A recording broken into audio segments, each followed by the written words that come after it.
You've probably heard the term 1%, referring to the most successful, wealthy, and powerful people in the world. Not the motorcycle gang, right? But have you ever thought about what it actually means or what separates the 1% from the 99%? In prison, I used to study people, and if you enjoy studying psychology and mass psychology, prison is actually a great place to learn a ton of valuable information. 10 out of 10, do not recommend going to prison. Pretty early into my sentence, though, I started to think about what it meant to be the 1%. I started seeing a lot of patterns, and one pattern that was very evident was that 99% of people in prison wanted to break the cycle of behavior that led to incarceration, but they never took actionable steps towards doing that. And 1% of people that wanted the same exact thing did take those steps towards achieving that goal. And the people that took those steps, the people that went into action, tended to be more successful than those that didn't.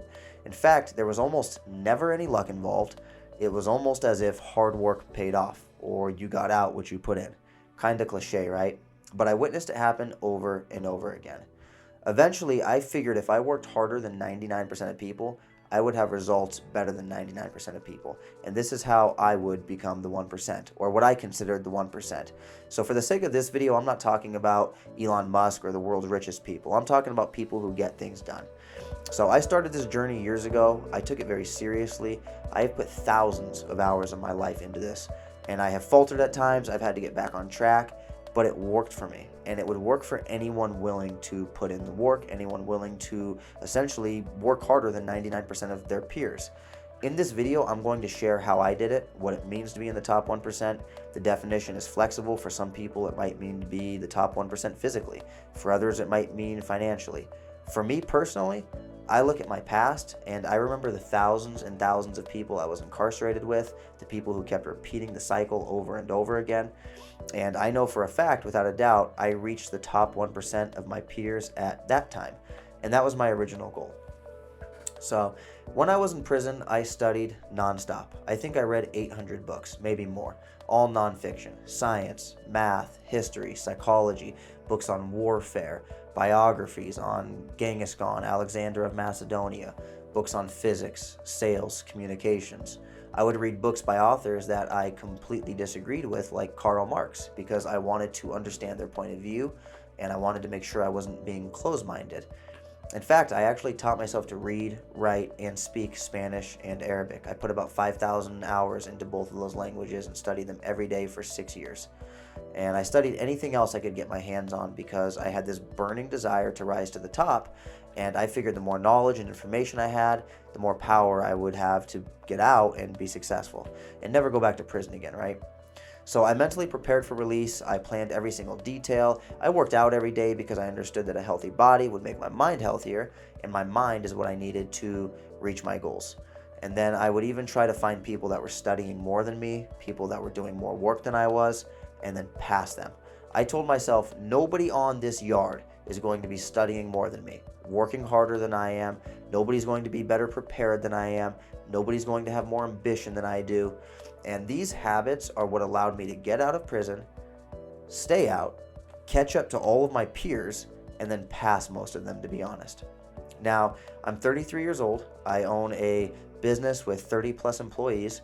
We're getting ready to open our second office and then hopefully a third and a fourth.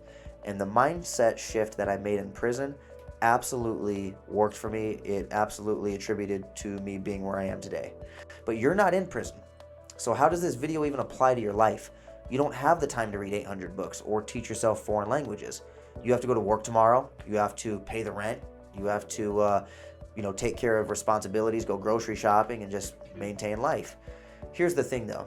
You are competing against millions of people the same age as you who have very similar lives and responsibilities as you.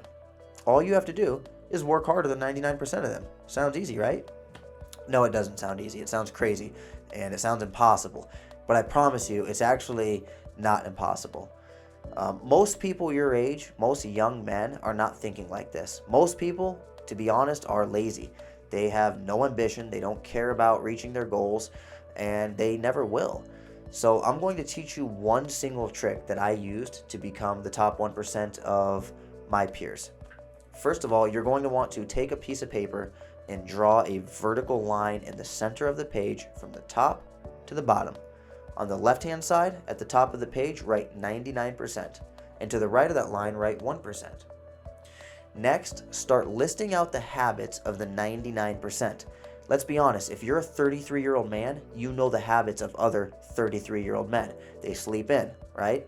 They eat processed junk food that's killing them from the inside out. They drink, they vape, they get high, they listen to negative music, filling their brains with nonsense. They lie, they cheat. When nobody's watching, they lack integrity. Maybe they steal. They're getting, overweight, slow, sloppy. They show up late to work. When they get off work, they sit in front of the TV. You could fill this entire side of the sheet with bad habits of young men today. In fact, some of these might be hitting close to home, as I'm willing to bet you have a lot of these same habits. And because so many people have so many of these habits, that's what makes it so easy to get into that top 1%. If you do have some of the habits on the left, that's okay. This trick I'm going to teach you is going to help you fix that. Next, let's go to the right side of the page and start writing down the habits of the 1%. And maybe you don't know anybody in the 1%, so you don't even know what those habits are. Let me tell you an easy trick to figure it out. It's the exact opposite of what the 99% does. Instead, the 1%, they wake up early. They eat healthy. They rarely drink, if at all. They don't vape. They're not poisoning their bodies with nicotine. They don't get high. They recognize the downside to constantly listening to negative and violent music. They're honest. They don't lie or cheat. They have integrity when nobody's watching. They're in shape physically, mentally. They show up to work on time. When they get off work, they're not, gluing themselves to the TV. They're improving themselves. Now, of course, you can add to these lists. Laziness obviously goes on the left. Discipline obviously goes on the right, etc. But it's important to actually make this list and write it out, because the brain understands things differently at a visual level. Once you've seen this image in your head and you've actually drawn it yourself, it's easier to understand and it's harder to forget. And this image is really important because the person on the left side and the person on the right side are the same person. They're both you, just separated by habits. A person's life is the sum of their habits, nothing more. Let me repeat that. A person's life is the sum of their habits. I'm willing to bet you have some habits from the left and some habits from the right. But if you want to be in the top 1%, if you have some crazy dream that sounds impossible, you need to have almost all of the habits on the right-hand side and some more to get to the top 1%. If you want an extraordinary life, then you have to have extraordinary habits. If you want an ordinary life, then that's very easy to do too. Just have ordinary habits. So now that you have this list, now that you sat down, you've written it out, you visualized it, you understand it, it's time for the most important part. Take action. Pick one thing on the list you want to fix. Take one bad habit and turn it into one good habit. You only want to do one at a time so you don't overwhelm yourself and quit altogether. Pick one bad habit and tell yourself, hey, I'm going to fix this and I'm going to turn it into a good habit. You need to believe it and you need to take it serious. You only get one chance at life and this is it. So, it's not a game. Once you knock out the first bad habit, you'll get some momentum, and then you'll knock out the second bad habit. You'll get that snowball effect. You'll knock out the third, fourth, and fifth bad habit. I told you earlier in the video that at times I have faltered on my own journey. When I got out of prison, I achieved a ton of my goals due to this same trick that I just taught you. But after a while, I got complacent, and eventually I picked up bad habits. I've been, drinking and vaping and partying, going out and spending a bunch of money, not saving. And 9 months ago, I made another list of bad and good habits, and I started this journey all over again. And now my habits are once again in the top 1% of people my age, except my peers aren't other inmates. They're other 34-year-old men. I don't drink. I don't get high. I don't use stimulants or any substances. No nicotine, no caffeine. I'm up at 4:30 in the morning. I'm in the gym at 5. I eat healthy, no fast food. I'm never late, always early. I don't watch TV anymore. When I get home from work, I study or I spend time with my wife and kids. I'm disciplined, focused, and overall, I'm happy with my life.